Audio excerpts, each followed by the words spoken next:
नमस्कार, मी पंजाब डक. आज आहे 23 जानेवारी 2026. मी माझ्या शेतामध्ये आणि या ठिकाणाहून महाराष्ट्रातल्या शेतकऱ्याला अंदाज देणार आहे.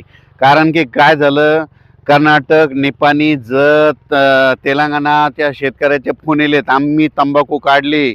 तर त्याच्याबद्दल काय, तर मी त्यांना अगोदरच सांगितलं होतं तुम्ही तंबाखू काढा, पण 27 तारखेच्या आज, 26 जानेवारीच्या आज तुम्ही तुमची झाकून ठेवा. कारण की मी म्हटलं ना, राज्यामध्ये 26, 27 आणि 28 जानेवारीला काही भागात पाऊस येणार आहे, म्हणून हा अंदाज सर्व शेतकऱ्यांनी, महाराष्ट्रातल्या सर्व शेतकऱ्यांनी लक्षात द्यायचा.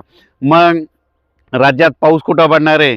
राज्यात 26 जानेवारी 2026ला राज्यामध्ये सोलापूर जिल्हा, अक्कलकोट, त्याच्यानंतर जत, सांगली, पंढरपूर, कोल्हापूर, सातारा, त्याच्यानंतर कोकणपट्टी, त्याच्यानंतर धाराशिव जिल्हा, लातूर जिल्हा, बीड जिल्हा, त्याच्यानंतर कर्जत, जामखेड, कडा, आष्टी, अहिल्यानगर, त्याच्यानंतर पुणे, इकडं जुन्नर, इकडं ही पट्टा असत, नाशिक, उत्तर महाराष्ट्राकडे असा. म्हणजे 26 तारखेला संध्याकाळी मध्यरात्रीच्याला पावसाला सुरुवात होणार आहे. म्हणून हा 26 जानेवारीचा सर्व शेतकऱ्यांनी लक्षात द्यायचा.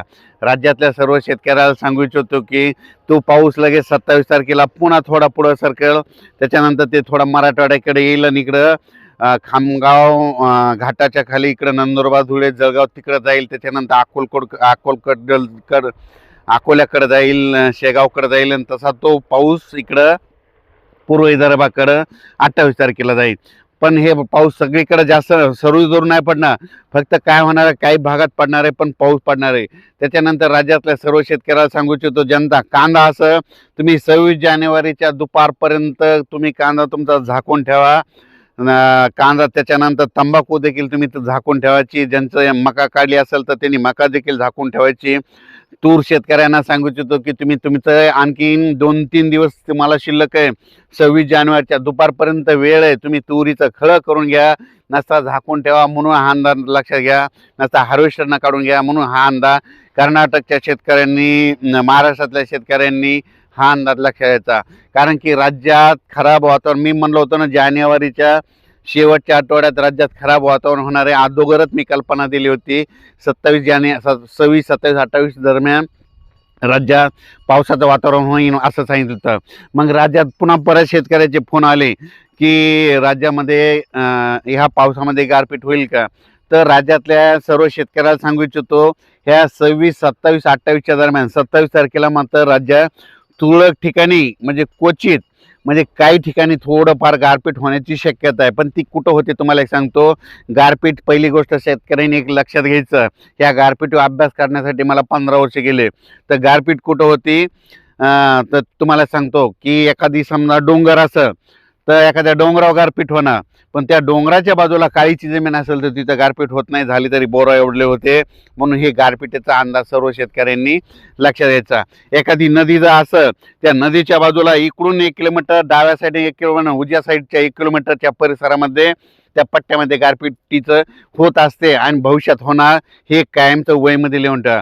त्याच्यानंतर एखादा कॅनल असं, कॅनलच्या बाजूला डाव्या बाजूने 1 किलोमीटर नाही, उजव्या बाजूने 1 किलोमीटरच्या पट्ट्यामध्ये आता भविष्यात गारपीट होऊ शकते, म्हणून हे एक वहीमध्ये लिहून ठेवा.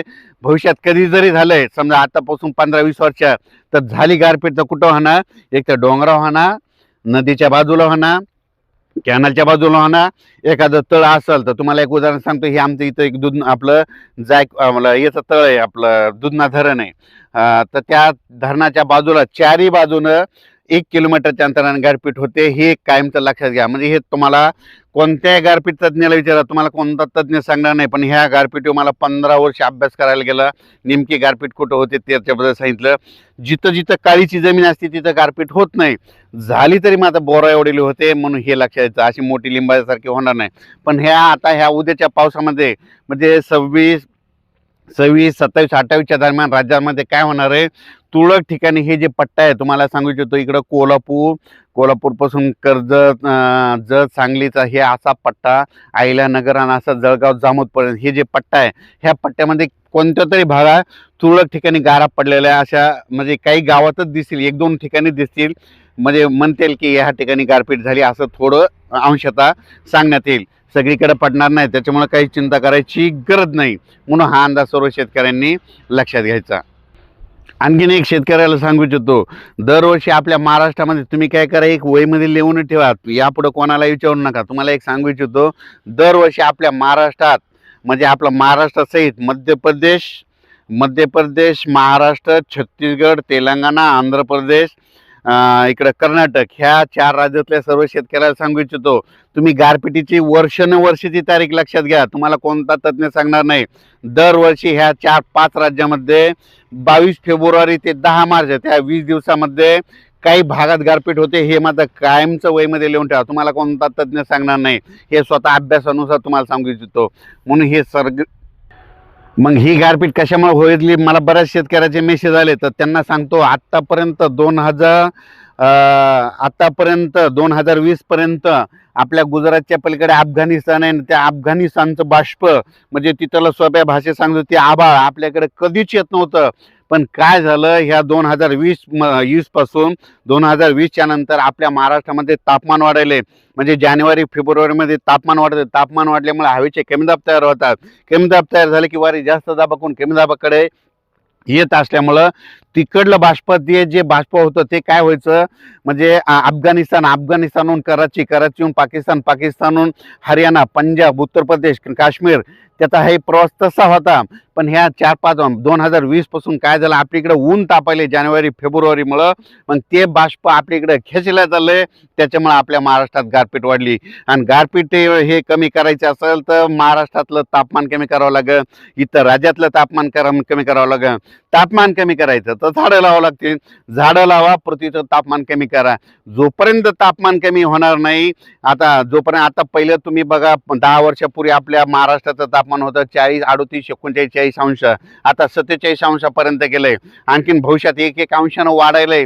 जोपर्यंत हे तापमान वाढत नाही, तापमान वाढल्यामुळं 2 फायदे, एक फायदा झाला आणि एक नुकसान झालं. मग एक फायदा कोणता झाला, तर महाराष्ट्रातला पाऊस वाढला. इतका वाढला की कमी कालावधीत जास्त पाऊस पडणार. हे असं गणित वर्षानुवर्षाचं राहणार. म्हणून हे खास करून सगळ्या शेतकऱ्यांनी वर्षानुवर्षाचं लक्षात घ्यायचं.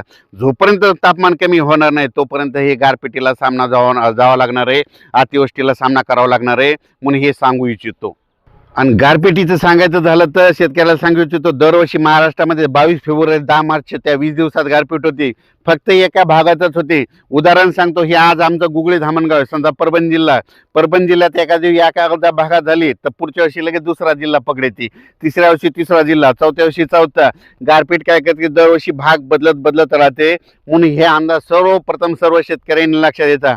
आतापर्यंत बऱ्याच मी माझ्या जिथं व्याख्यान होतं तिथून मी सांगतच असतो शेतकऱ्यांना गारपिटीबद्दल कुठं होती, कशी होती. पण मुद्दा म्हणून खास करून हे शेतकऱ्याची शंका दूर करण्यासाठी ह्या अंदाजामध्ये सर्व शेतकऱ्यांना सांगितलं आहे. तर राज्यातल्या परत शेतकऱ्याला सांगू इच्छितो की राज्यामध्ये 26 जानेवारी 27 आणि 28च्या दरम्यान राज्यात दररोज 26 तारखेला एका भागात, 27ला दुसऱ्या, 28ला तिसऱ्या भागात म्हणजे पाऊसात तुरळक ठिकाणी पाऊस येणार आहे. सर्वदूर पडणार नाही, पण काही ठिकाणी तुरळक थेंब देखील येतील. म्हणून हा अंदाज सर्व शेतकऱ्यांनी लक्षात घ्यायचा. नमस्कार, मी माझ्या शेतामध्ये आणि एक हरभऱ्याबद्दल एकच मिनिट सांगतो की हे माझा हरभरा याला झाले तर 73 दिवस आणि याला 81 दिवसाला कंप्लीट संपूर्ण घाटे लागतात. म्हणून ह्या जातीचं नाव मुद्दाम त्यांनी 81 ठेवलेलं आहे. कारण की 81 दिवसाला सगळे घाटे दिसतात. मेकॅनिकल व्हरायटी हार्वेस्टरनं काढता येणारी आणि शेतकऱ्यासाठी वरदान आहे. ज्याला कोणाला आपला हे हरभरा पाहायचा आहे त्यांनी शेलू पात्र रोडवर धामणगावला कोणी यायचं आणि कोणाला म्हणते डकसाहेबाचा हरभरा कुठे येतं तिथं येऊन पाहू शकता. रोडवरच गाठी येते, हरभऱ्या जवळ गाडी येऊन थांबती आणि तुम्ही पाहू शकता. आणि हे डोळ्यासमोरच प्लॉट आहे. हे 10 एकरचा, तिकडं गावात 10 एकर आणि तिकडं 2 एकर असा जवळपास 18 एकरचा प्लॉट आहे. म्हणून हे लक्षात घ्यायचं आणि पाहू शकता हे कसा घाटे लागले.